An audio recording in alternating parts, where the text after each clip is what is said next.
10 वर्षापूर्वी माझा मुलगा म्हणून कल्याण डोंबिवलीमधील जनतेनं डॉक्टर श्रीकांत शिंदे यांना पहिल्यांदा निवडून संसदेत पाठवलं होतं.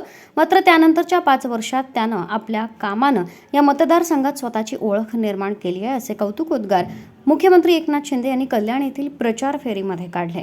रस्ते, रेल्वे, पायाभूत सुविधा, उड्डाणपूल, मेट्रो अशा सर्व सोयी आपल्या मतदारसंघातील लोकांना मिळाव्यात यासाठी श्रीकांत शिंदे यांनी व्यक्तिशः पाठपुरावा केलाय. यातील काही प्रकल्प कार्यान्वित झाले असून काही कामं प्रलंबित आहेत.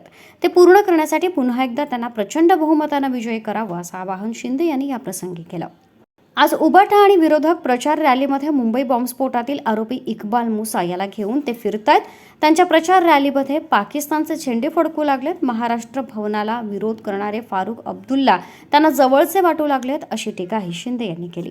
राम मंदिर उभारणीला हरामखोरपणा म्हणण्यापर्यंत यांची मजल गेली आहे. त्यामुळं पंतप्रधान नरेंद्र मोदीजी यांचे विकसित भारताचे स्वप्न प्रत्यक्षात आणण्यासाठी महायुतीचे उमेदवार डॉक्टर श्रीकांत शिंदे यांना प्रचंड बहुमतानं विजयी करावा असं आवाहन शिंदे यांनी केलं.